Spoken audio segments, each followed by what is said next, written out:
UOL.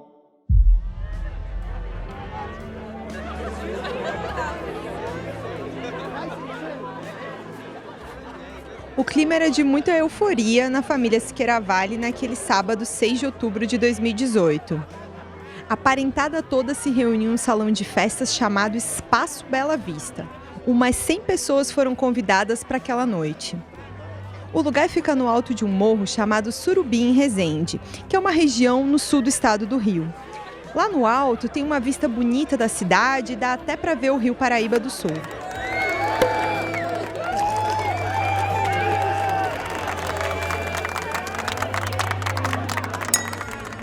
A festa era para comemorar o casamento do irmão mais novo da Ana Cristina Schiaravali. Ela é a segunda mulher do presidente Jair Bolsonaro, mãe do 04, o Jair Renan. Todo mundo conhece ela por Cristina, e é assim que eu vou falar dela aqui também. Torço demais para que os dois sejam muito felizes. A Anne é uma pessoa maravilhosa, é perfeita para ele.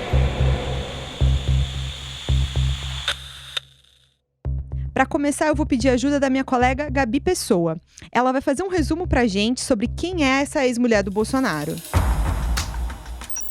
Ju, a Cristina é a segunda esposa do presidente Bolsonaro. Ela é uma advogada e viveu uma união estável com ele entre 98 e 2008.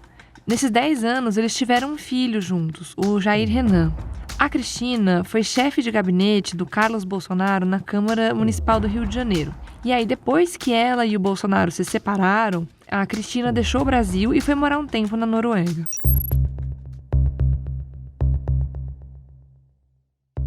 Além de tudo isso que a Gabi falou, a Cristina é uma espécie de peça-chave de toda essa história que envolve os gabinetes da família Bolsonaro. Quando a imprensa fala das investigações da rachadinha, o Fabrício Queiroz é muito citado. Lembra o policial que é amigo do Bolsonaro e era assessor do Flávio na Alerj? Aquele que tinha uma movimentação milionária na conta, apesar de não receber o suficiente para isso? Só que a Cristina também é essencial para compreender a fundo essa história. Ela estava lá antes do Queiroz sequer ser funcionário da família Bolsonaro.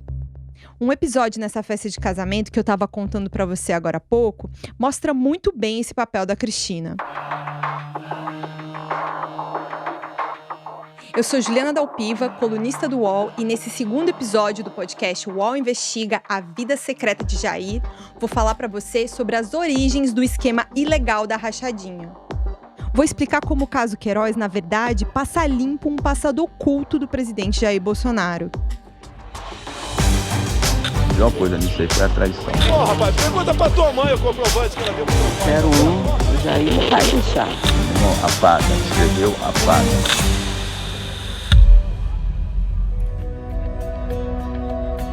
Nós desejamos prosperidade e abundância para o casal. Que esse casamento de almas flua forte e corajoso. Sejam bem felizes.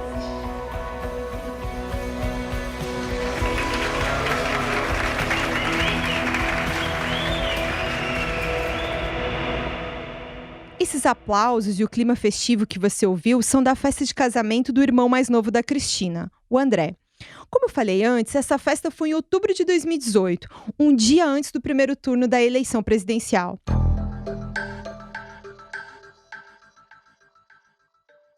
O noivo costuma organizar eventos naquele lugar e conhecia muito bem o salão.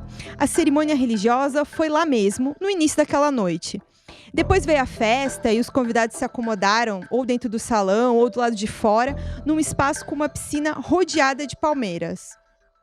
A Cristina estava de vestido, estola, brincos e no cabelo tinha uma tiara com uma espécie de flor, toda em negro.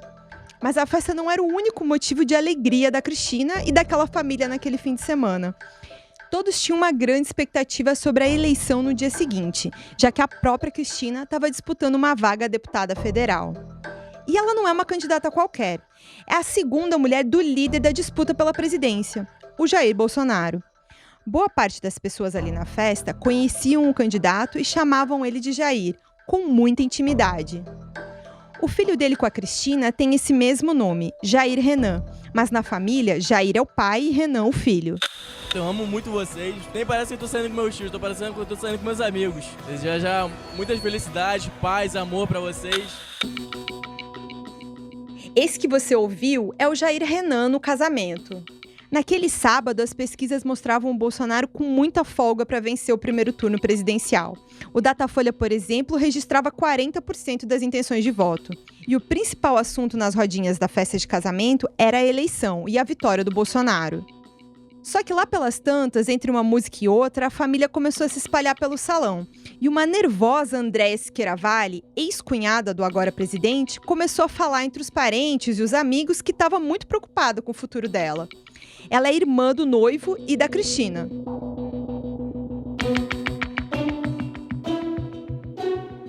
Desde 98, a Andréia aparecia nas listas dos funcionários da família Bolsonaro. Só que ela nunca trabalhou. Sempre foi aquilo que a gente chama de funcionária fantasma. A Andréia é fisiculturista, aquele atleta que disputa campeonatos para comparar o desenvolvimento dos músculos. E para competir forte, ela chega a malhar 3 vezes ao dia. Mas os concursos não pagavam todas as contas. E ela contava mesmo era com uma mesada que recebia como assessora fantasma do Flávio Bolsonaro. Naquele dia da festa, ela foi com um vestido de alças todo colorido, estava de cabelo comprido, solto e nessa época tingido de preto. Mal terminou a cerimônia, ela começou a desabafar sobre as preocupações com algumas pessoas que estavam ali na festa. Quando a gente estava preparando esse podcast, eu e a minha colega Amanda Rossi conversamos com 2 pessoas que estavam naquele casamento. Essa pessoa disse que a Andréia reclamou que tinha muita gente da imprensa no pé dela. E a Andréia também estava angustiada sobre como ia ficar a situação financeira dela depois da eleição. Depois eu falei com uma outra pessoa que estava nessa festa e consegui umas gravações da Andréia falando disso. Porque assim, eu procurei Cristina, procurei o tio, todo mundo para me ajudar. Liguei lá pro gabinete do Flávio para todo mundo me falar o que eu teria que fazer, que eu fiquei com medo de complicar as coisas para eles, né? Ainda pensei neles ainda. E depois ela continuou contando sobre o medo e o valor que ela tinha que devolver todo mês. Aí na hora que eu tava aí, que eu tava fornecendo também, e ele também estava me ajudando, lógico, e eu também tava, porque eu ficava com 1.000 e pouco e ele ficava com 7.000 reais. Então assim, né, não vem o caso, eu ajudei, ele ajudou, beleza. Certo ou errado, já foi, não tem jeito de voltar atrás. Vamos prestar bem atenção no que ela está dizendo. A Andréia contou que procurou a Cristina, a irmã dela, e ligou no gabinete do Flávio, que é o Flávio Bolsonaro. A Andréia disse que não queria complicar as coisas para eles. E de que coisas que ela estava falando? A preocupação era sobre a mesada de 1.000 reais que ela ficava e os 7.000 que ela devolvia todo mês. Não posso contar para você quem gravou essa conversa, porque eu preciso proteger o sigilo dessa pessoa. Esse caso, como eu já falei para você, gera muito medo nas pessoas. Por isso é tão difícil fazer com que alguém fale disso. Há 2 anos eu tento falar com a Andréia. Já fiz algumas tentativas. Fui em Resende, no interior do Rio, e em Guarapari, no Espírito Santo, sempre atrás dela. Mas ela nunca quis conversar. E na última vez ela até me escorraçou.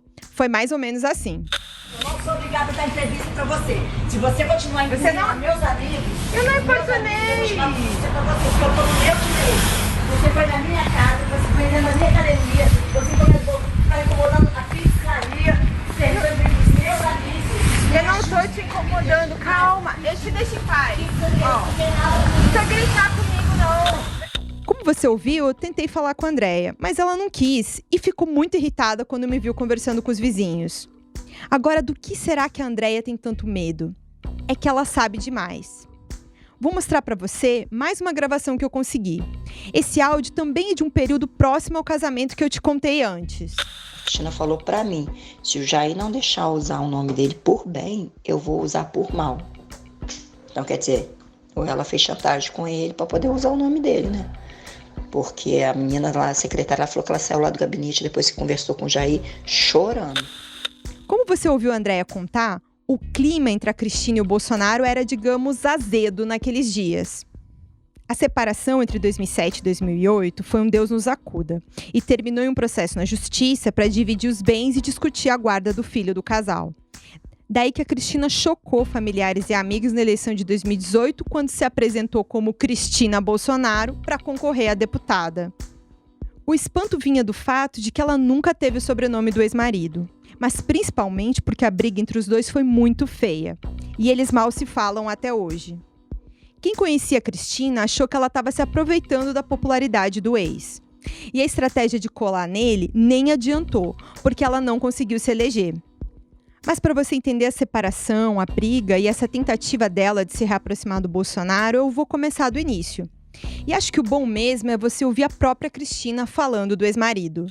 O bom que foi a grande paixão da minha vida, né? Que hoje em dia eu tô muito bem casada e eu acho que ele também. Mas qual foi, assim, uma coisa que te chamou a atenção, que te fez apaixonar pelo presidente? Eu achava ele lindo, né? Lindo, dinâmico, né? Pulso forte. Eu fiz essa entrevista com a Cristina por telefone em janeiro desse ano. Ela estava fazendo as malas para voltar para Brasília depois de 20 anos. O que ela me contou é que ela queria ficar mais perto do filho, o Renan, que está lá desde que o Bolsonaro assumiu a presidência. Eu já tinha tentado entrevistar a Cristina outras vezes, mas ela nunca estava muito afim de conversa. Naquele dia, talvez para anunciar a mudança, ela se abriu e a gente falou até do casamento. Eu perguntei o que tinha sido mais marcante no relacionamento dela com o Bolsonaro. E a Cristina respondeu assim: Minha querida, isso vai ser uma surpresa no livro que eu estou escrevendo. Ah, você está escrevendo um livro, é? Ele está em projeto ainda. Eu vou contar o antes, durante e o depois. Do casamento? Isso. Mas dá um gostinho. De quando vocês se conheceram. Não posso, é segredo. Já me pediram isso e eu não falei. Quantas páginas? Você já escreveu alguma coisa? Não, estou escrevendo ainda, mas vai ser um livro, né? Um livro, eu acho que no mínimo 150, 200 páginas vai ter. E título, você já tem? Não tenho ainda. Você vai aproveitar esse tempo lá aí em Brasília para fazer? Eu uso todo o tempo que eu tenho, entendeu? Disponível, né? Você já está escrevendo, então? Já comecei. Você vai contar sobre o que te marcou quando você conheceu o Bolsonaro? O que foi a principal coisa que te marcou nesse livro? Vou contar tudo, o ruim e o bom. Mas enquanto ela não termina esse livro, eu vou contar para você o que eu sei sobre a história do casal. A Cristina conheceu o Bolsonaro ao longo dos anos 90, durante uma manifestação de mulheres de militares em Brasília. Elas se reuniam na quadra 103, na Asa Norte, para pedir aumento dos salários do pessoal da caserna, que é como a gente faz referência ao pessoal do Exército. O protesto foi marcado ali porque a quadra 103 era onde muitas famílias de oficiais moravam. O Bolsonaro subiu no carro de som que estava lá no local e discursou em favor do movimento. Naquele dia ele viu uma morena de cabelo castanho claro e ficou interessado. Ele soube que ela trabalhava no Congresso como assessora parlamentar de outro deputado. Naquela época, a Cristina era casada com um outro capitão da reserva. O próprio Bolsonaro também era casado, fazia 20 anos com a Rogéria, que é a mãe do Flávio, do Carlos e do Eduardo. E o Bolsonaro estava no segundo mandato de deputado federal. Logo que eles se conheceram, o Bolsonaro e a Cristina ficaram interessados um pelo outro. Depois ele convidou ela para trabalhar no gabinete e os dois acabaram se envolvendo. O tempo passou, em 97 a Cristina engravidou. Em abril do ano seguinte nasceu o Jair Renan. Os dois terminaram os seus casamentos, mas não ficaram juntos imediatamente. Foram alguns altos e baixos nesse início. O Bolsonaro nem reconheceu o filho logo no nascimento. Chegou a fazer um teste de DNA. A primeira certidão de nascimento do menino nem tinha o nome do pai. Depois de um tempo, o casal se entendeu. E o Bolsonaro reconheceu o filho e eles passaram a viver juntos.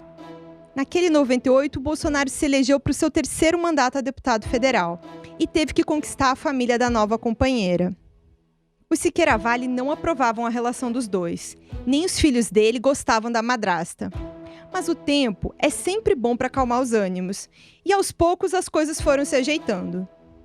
Um pouco antes de morar com a Cristina, em 97, o Bolsonaro comprou um apartamento na região do Maracanã, perto do estádio, lá na zona norte do Rio. Era tudo que o Bolsonaro tinha depois de 20 anos trabalhando, uma parte como capitão no Exército e outra como deputado federal. E foi nesse apartamento no Maracanã que os dois começaram a viver juntos.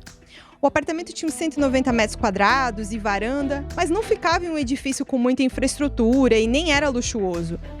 Nesse período, o Bolsonaro também comprou uma casa de praia simples na vila histórica de Mambucaba, em Angra dos Reis. Essa casa é uma espécie de xodó do Bolsonaro. E quem conta isso é a própria Cristina.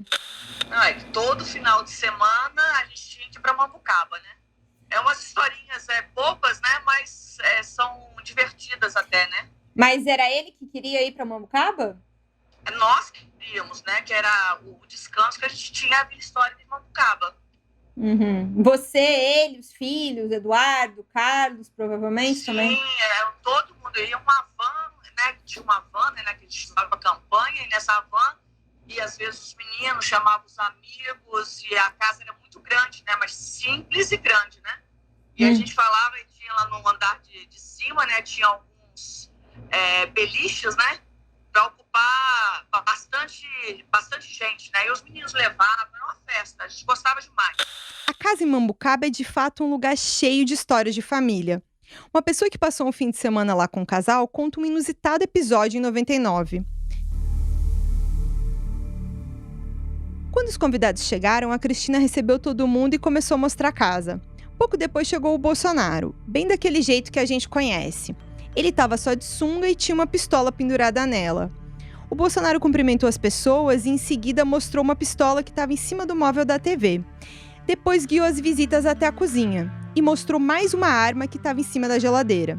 Quando ele terminou o tour, ele se explicou. Disse que estava recebendo ameaças depois de uma entrevista. Olha o que o Bolsonaro disse no programa Câmara Aberta da TV Bandeirantes. Através do voto, você não vai mudar nada nesse país. Tá? Nada, absolutamente nada. Você só vai mudar, infelizmente, quando um dia nós partimos para uma guerra civil aqui dentro. Né? E fazendo um trabalho que o regime militar não fez. Matamos 30 mil. Começando com o FHC. Não deixar pra fora, não. Matando. O Bolsonaro então falou para suas visitas: se acontecer algo, você já sabe o que fazer. Como quem diz, pega a arma e resolve. Mas o que ele começa a resolver mesmo é a vida da família da Cristina. E é assim, com essa ajuda, que os Siqueira Vale aceitam um novo relacionamento. Os pais da Cristina moravam em Juiz de Fora, numa casa alugada no bairro Santa Terezinha, e viviam cheios de dívidas. Sempre foi assim. Quando a Cristina e o Bolsonaro passaram a viver juntos, os parentes dela começaram a aparecer na lista de funcionários dele da Câmara dos Deputados. E o agora presidente ganhou uma fama de quem ajudava a família. Sabe qual foi a primeira nomeação?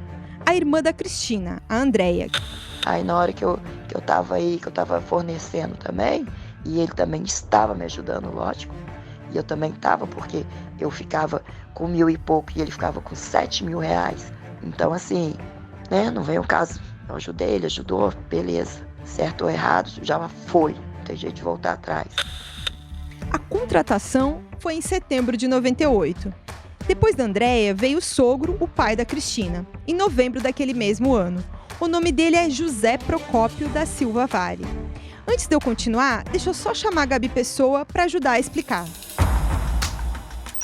O José Procópio da Silva Vale, ele trabalhava como representante comercial, que é como antigamente eram chamados os caixeiros viajantes, né? O pai da Ana Cristina entrou na lista de funcionários do Jair Bolsonaro em novembro de 98, logo depois que o então deputado federal tinha se tornado seu genro, né? Logo depois que o Bolsonaro e a Ana Cristina começaram a se relacionar. E aí ele teve esse cargo até abril de 2000. Depois disso, o José Procópio foi nomeado no gabinete do Flávio Bolsonaro em 2003. E aí ficou lá com esse cargo na Assembleia do Rio até 2008. O curioso é que durante esses 5 anos, um período longo, né, ele nunca teve um crachá da Alerj. Em maio de 2019, eu tentei falar com o seu José. O Bolsonaro apelidou ele de Procopo, uma piada com o nome dele e a fama de cervejeiro. Eu trabalhava no jornal o Globo e estava fazendo uma matéria sobre os familiares da Cristina que tinham sido nomeados nos gabinetes da família Bolsonaro. O que uma pessoa próxima do seu José me contou é que ele nunca trabalhou como assessor. O que o seu José fazia, assim como alguns outros parentes, era distribuir uns panfletos durante a época da campanha eleitoral. De certa forma, até o próprio Flávio chegou a admitir que o trabalho se resumia a isso quando teve que responder umas perguntas em um depoimento na investigação da rachadinha. Eu nasci em Resende, eu tenho familiares que moram lá, a ex-mulher do meu pai, os parentes dela são de lá. Então, tem muitos militares, é um local que a gente é muito forte, né? São pessoas que trabalham lá no dia a dia, também divulgando o nosso mandato lá e trazendo demandas. E tinha alguma base, algum escritório de base lá em Resende? Não, distante, mas as pessoas acabam procurando nossos setores nas próprias residências deles. Né? E o senhor se recorda especificamente o que cada familiar desse presente fazia? Olha, todos eram nessa linha, tá? De trazer demanda, de nos ouvir, de panfletar a cidade pra gente. Só que o trabalho de panfletar é mais uma coisa de cabo eleitoral, não é exatamente o trabalho de assessor parlamentar. E isso não é a mesma coisa. O assessor nem pode fazer o papel de cabo eleitoral. E eleição só tem de 4 em 4 anos. Resumindo, o que tinham me contado era que o seu José era um funcionário fantasma. Então eu peguei o celular e liguei pro seu José para saber a história dele.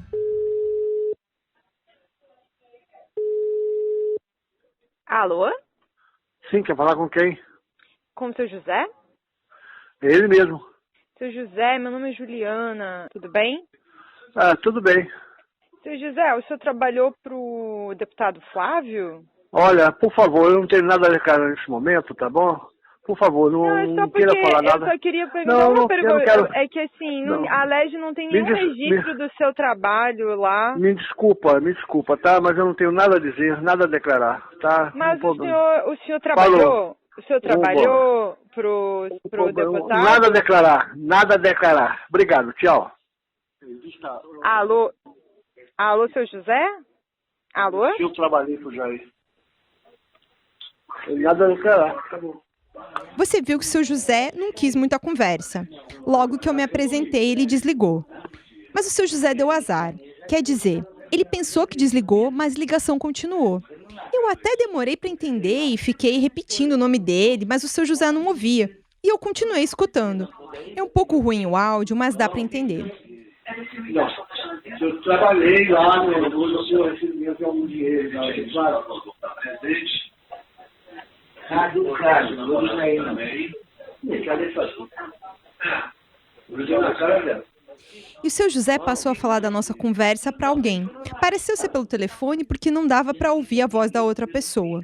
Você vai ouvir agora ele contando sobre a minha ligação.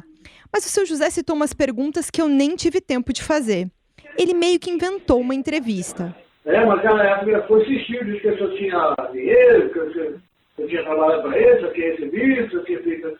Falei mais nada, eu falei não, para mim não sei de nada e não vou dar entrevista. Tchau. Passei o telefone. Mas toda hora liga, quando é um é outro. Eita, eu, hein? Sou famoso, rapaz. Vou cobrar lá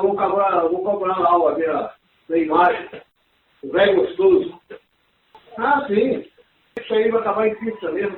Não dá em nada. Estou fazendo isso tudo para derrubar o ombro lá em cima, né? Mas vai ser difícil. O que eles podem fazer? Nada. A gente não pode falar dos turistas, porque deve estar grampeado, qualquer coisa desse sentido. Entendeu? Aí fica meio chato.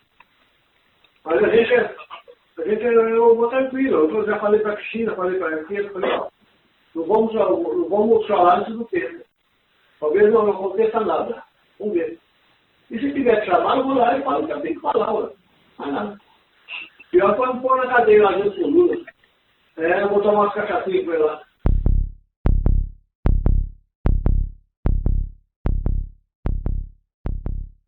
Naquele dia, o ex-presidente Lula estava preso fazia mais de um ano. Ele tinha sido condenado pelo ex-juiz Sérgio Moro em um processo da Lava Jato. E desde abril de 2018, o Lula estava preso na Polícia Federal em Curitiba. Mas como você sabe, agora o Supremo Tribunal Federal anulou essa condenação. Só que isso é outra história. Vamos voltar aqui no seu José. Ouvindo aquele comentário do pai da Cristina, achei curioso que o ex-sogro do Bolsonaro levantasse a hipótese de também ir para a cadeia, mesmo que fosse nesse tom de piada. Naqueles minutos em que ele não sabia que eu estava ouvindo, ele mostrou que estava preocupado em ser grampeado. E apesar de parecer um pouco tenso, ele disse que achava que tudo ia acabar em pizza mesmo. Quando seu José atendeu o telefone, ele estava em casa em Resende, vendo televisão. Contei para você que a família era de Juiz de Fora. Mas eles foram morar nessa casa em Resende também por obra do Bolsonaro e da Cristina. A Cristina comprou essa casa para os pais em maio de 2000, ainda no início do casamento. A casa custou R$48 mil e a Cristina registrou no cartório que pagou tudo na hora e em dinheiro vivo. Para você ter uma ideia, se a gente corrigir pela inflação, esse valor dá cerca de R$150 mil hoje. Depois disso, a Cristina e o Bolsonaro compraram uma casa com piscina na Barra da Tijuca. Pagaram R$500 mil. Se a gente atualizar esses valores, isso ia dar uns 3 milhões hoje. É muito dinheiro. Eles também compraram um apartamento em Brasília e 2 terrenos em Resende. E foi assim que a Cristina começou a organizar a vida financeira do Bolsonaro, montar um patrimônio mesmo.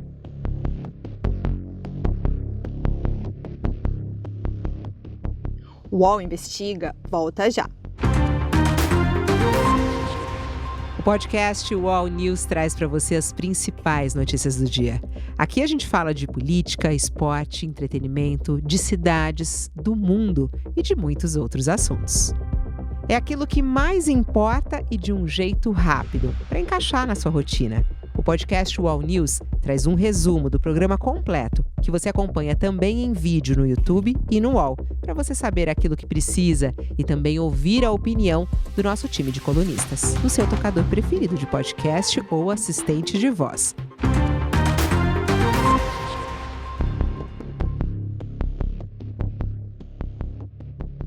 Além das compras, outras coisas começaram a acontecer ao mesmo tempo nessa época.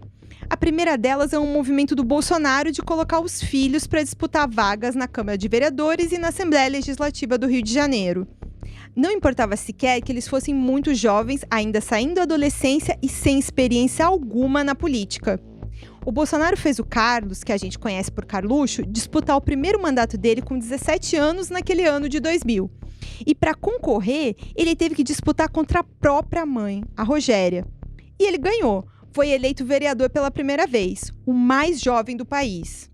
3 anos depois, foi a vez do Flávio conquistar uma cadeira na Assembleia Legislativa do Rio. A partir de 2003, o Bolsonaro coordenava 3 gabinetes e tinha à disposição, entre ele e os filhos, mais de 60 nomeações. A Cristina ajudava nessa tarefa. O Bolsonaro fez com que ela se tornasse chefe de gabinete do Carlos em 2001. E depois o casal escolheu para o comando do gabinete do Flávio uma amiga dela.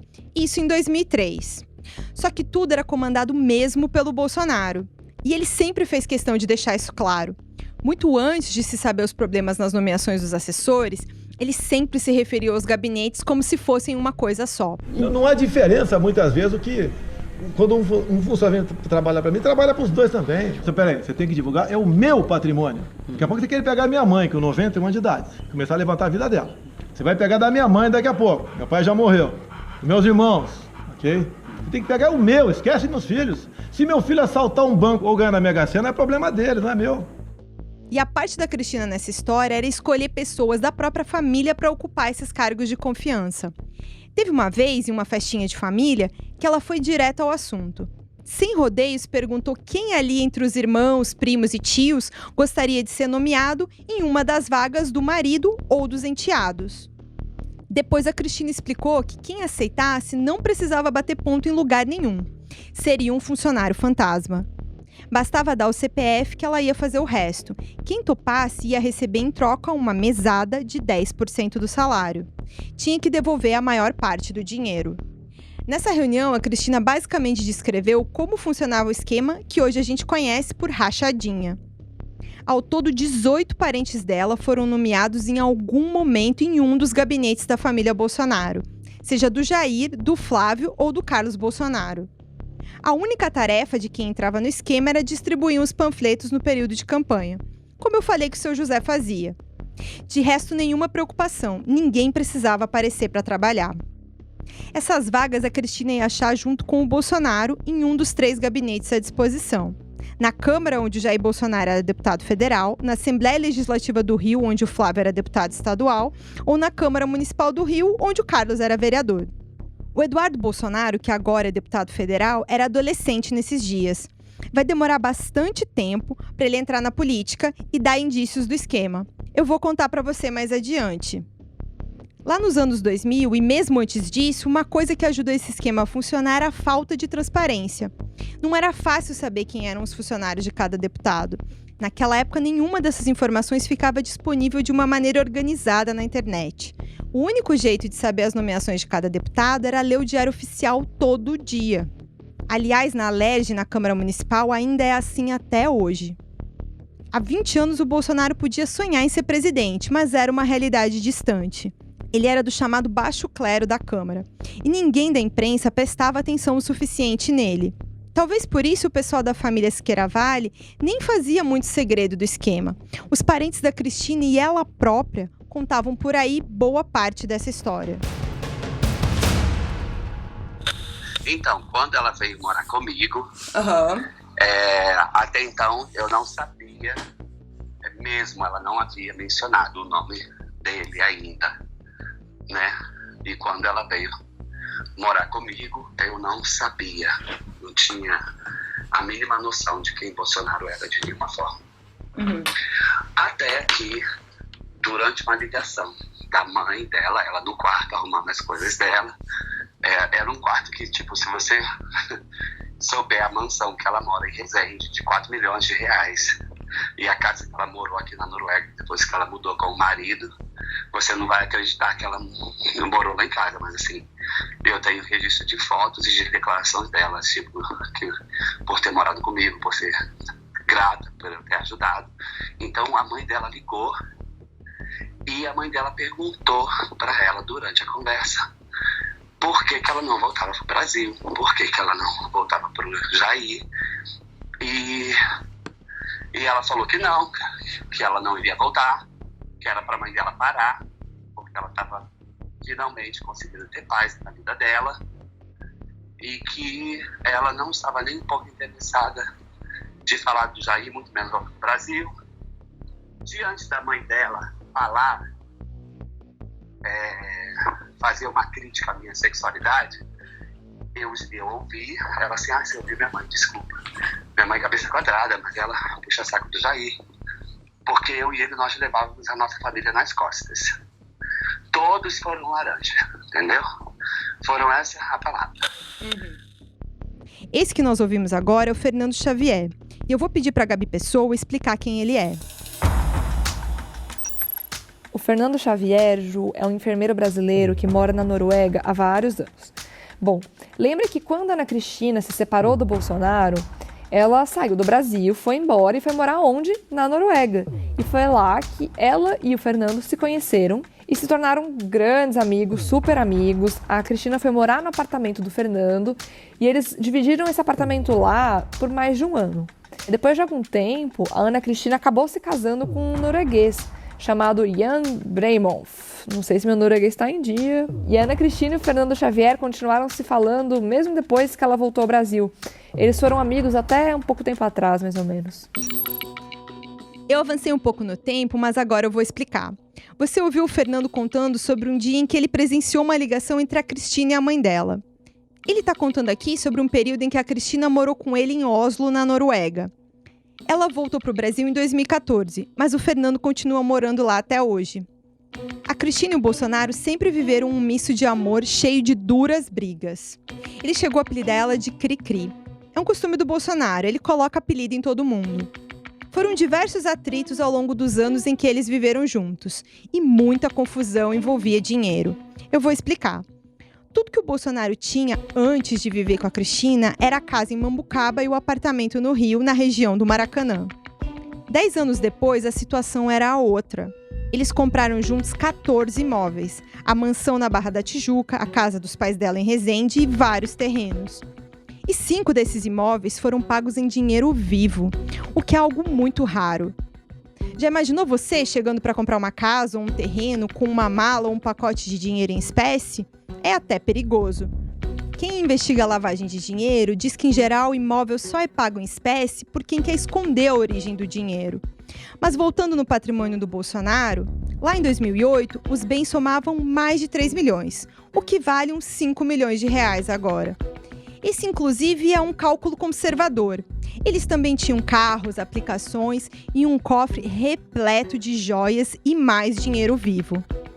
Mas a administração desse patrimônio todo era um motivo constante de brigas entre a Cristina e o Bolsonaro. Começaram também as desconfianças de que tanto ele como ela tinham casos paralelos.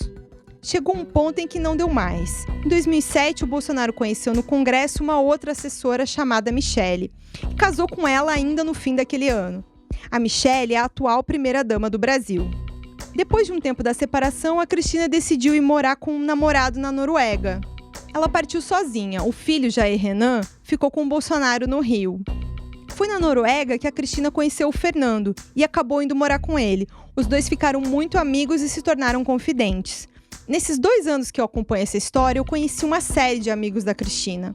E a Cristina que o Fernando e os outros amigos descrevem é uma mulher engraçada, divertida, que gosta de uma festa e é quase progressista. Na Noruega, ela chegou a comemorar casamentos de amigos gays.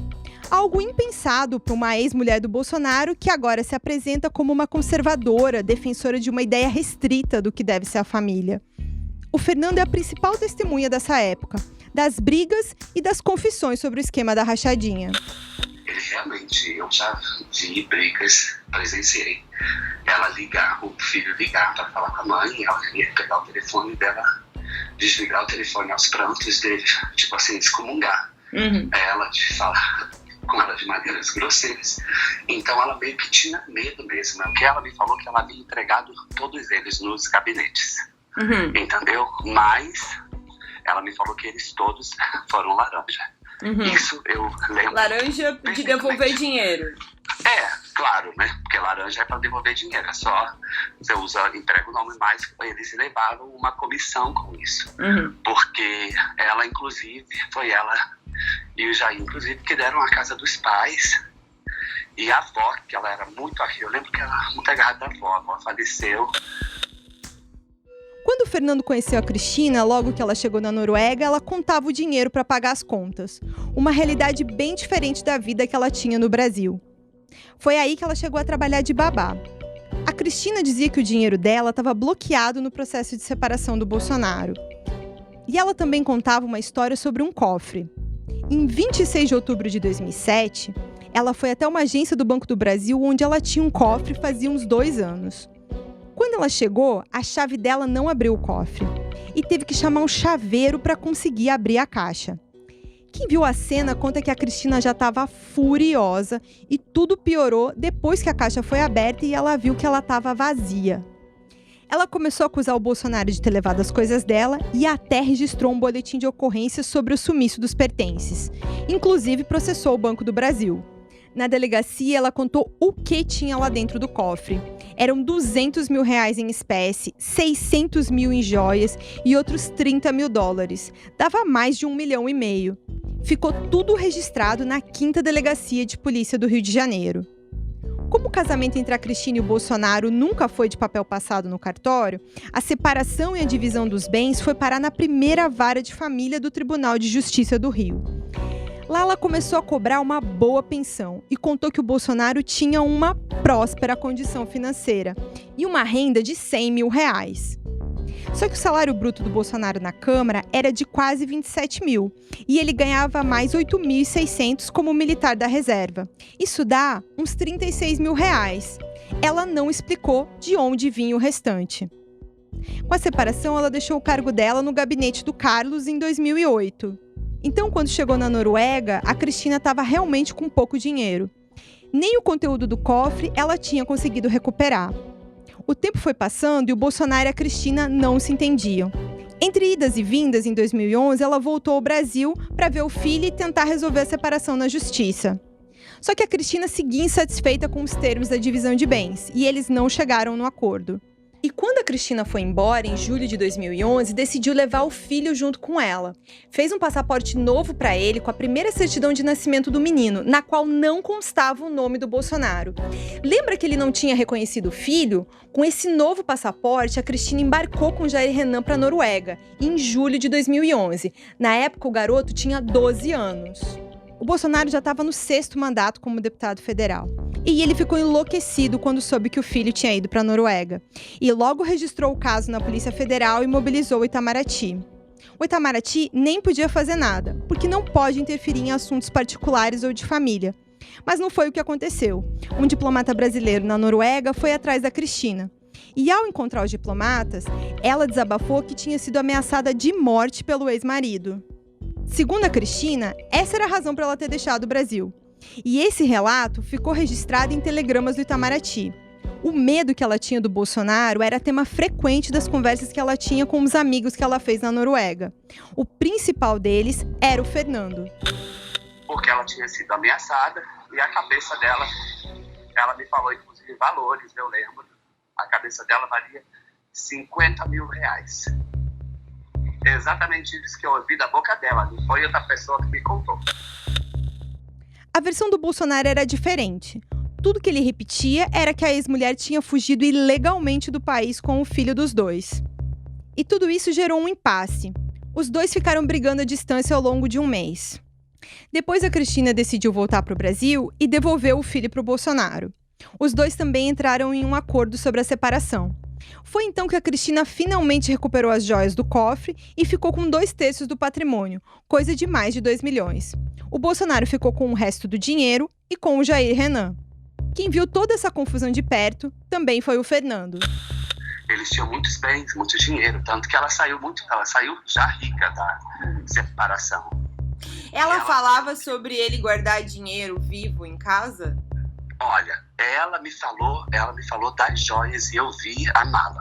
Que ela foi no Brasil para trazer as joias para cá. Inclusive eu usei uma joia dela, dessas especiais que ela mandou fazer, que era um terço, inclusive, no Halloween de ouro, com madrepérola, uma coisa bem bonita. Eu recordo que ela me falou que ela foi ao Brasil, ainda morando comigo, para fazer a transferência do dinheiro.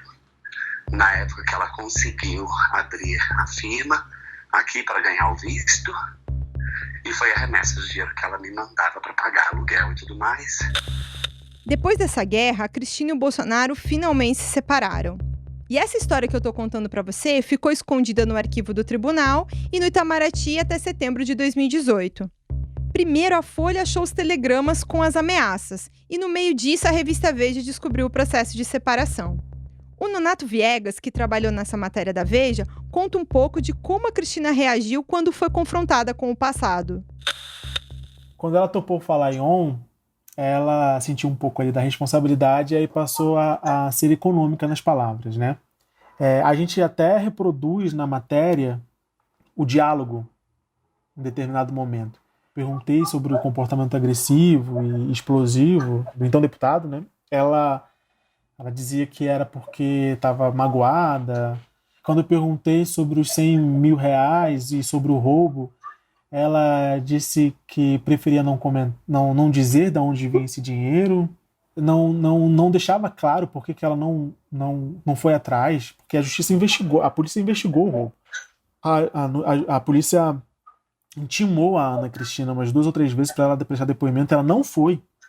Só que ela, se você aperta, ela às vezes dá umas dicas assim, eu não entendo muito bem o motivo, mas ela dá umas dicas e depois retrocede.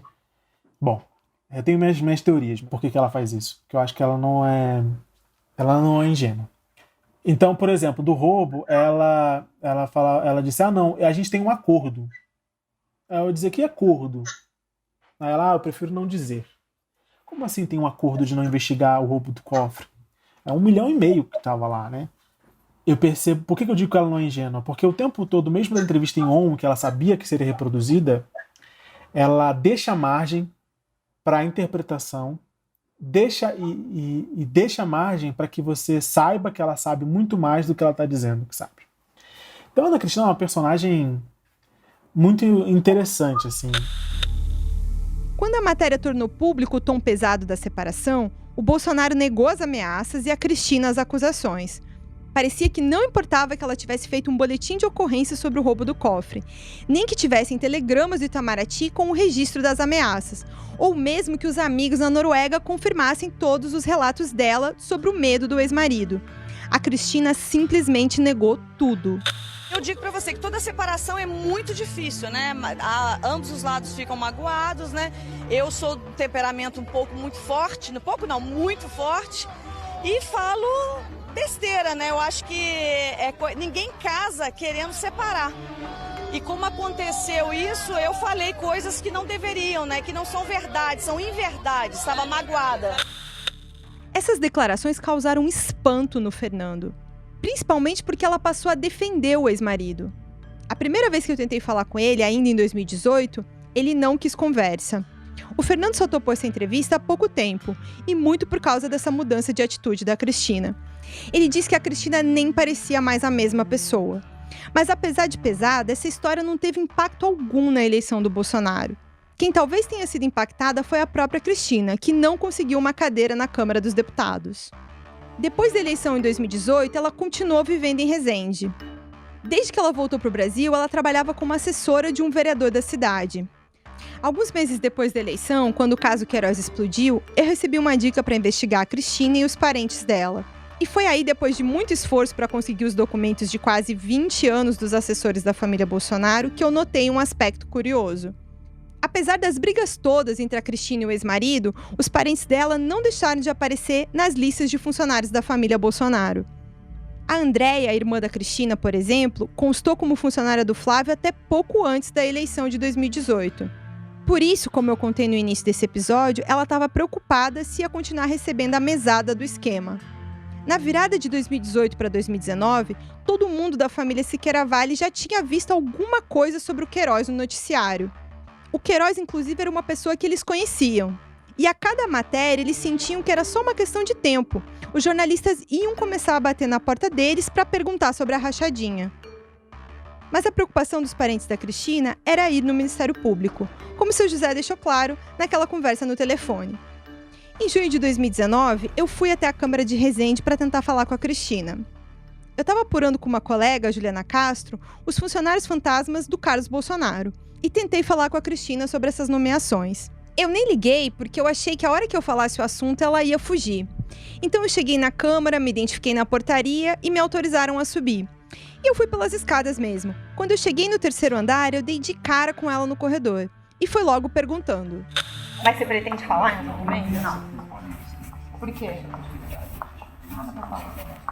E se seus parentes forem acusados de lavagem de dinheiro, peculato, que é o que também está recaindo sobre a própria investigação, que envolve outros assessores também? O que você acha? Eles vão responder, né?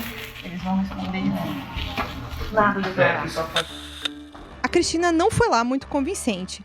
Ficou muito nervosa e retraída. E eu achei curioso que ela parecia indiferente com a situação dos parentes dela, até do próprio pai. Enquanto eu estava em Resende, a Juliana Castro, que trabalhava comigo, achou uma cunhada da Cristina saindo do trabalho em Juiz de Fora, lá em Minas Gerais. Ela se chama Marta Vale. Vou pedir para a Gabi Pessoa explicar. A Marta Vale, Ju, é casada com o irmão mais velho da Cristina e constou na lista de funcionários do gabinete do Carlos Bolsonaro por 8 anos, entre 2001 e 2009. Só que ela não morava no Rio de Janeiro. Nesse período, ela morava em Juiz de Fora, em Minas Gerais, muito longe do gabinete do Carlos. Escuta aqui a conversa entre a minha antiga colega e a Marta, que foi publicada na revista Época. Não tem nada a falar no filme. Não? Não. Qual gabinete que você trabalhou? Eu não trabalhei em nenhum gabinete, não. Minha família lá que trabalhou, mas eu não.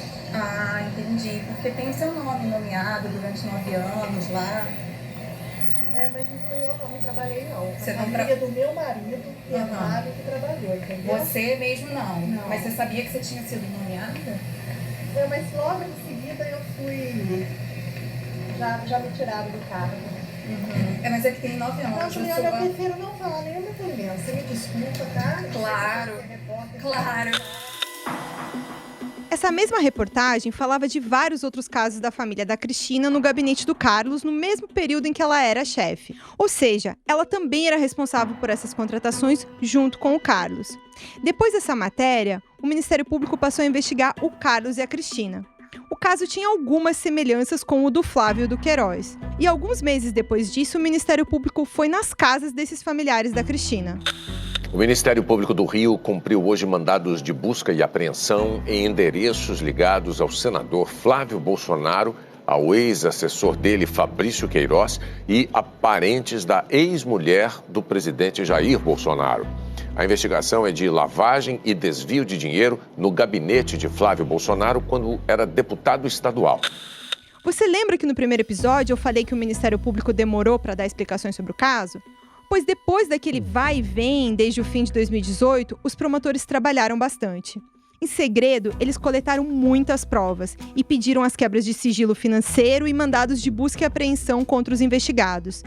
De modo geral, a imprensa estava muito fixada no Queiroz, que também foi alvo daquela operação. Mas o avanço da investigação mostrava que quanto mais ela se aprofundava, não era só o Flávio que estava se complicando. O grupo de parentes da Cristina foi identificado pelos promotores como um dos núcleos da organização criminosa no antigo gabinete do Flávio na Alerj.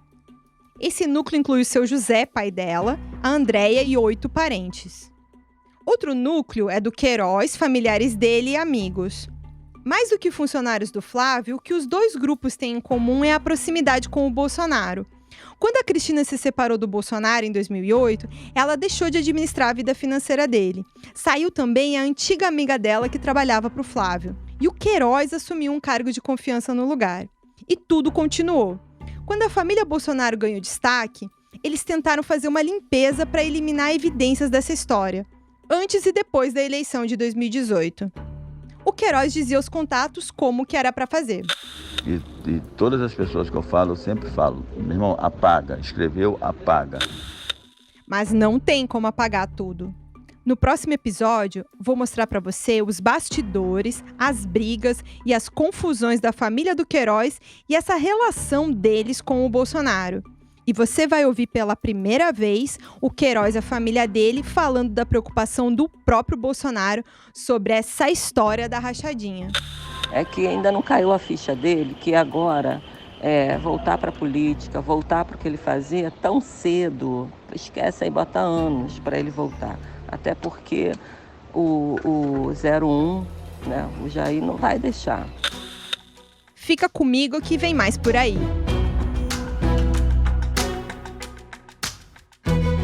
Este episódio usou áudios do canal Get Up Filmes no YouTube, do jornal Folha de São Paulo, do Jornal Nacional da TV Globo, da revista Época e dos autos das investigações sobre rachadinha na Alerj.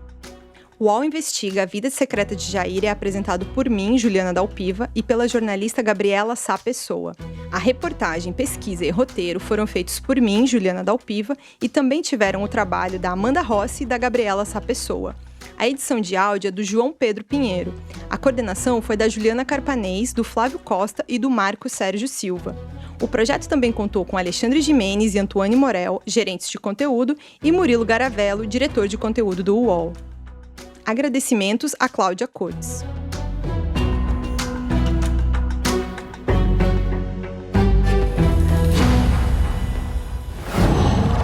UOL.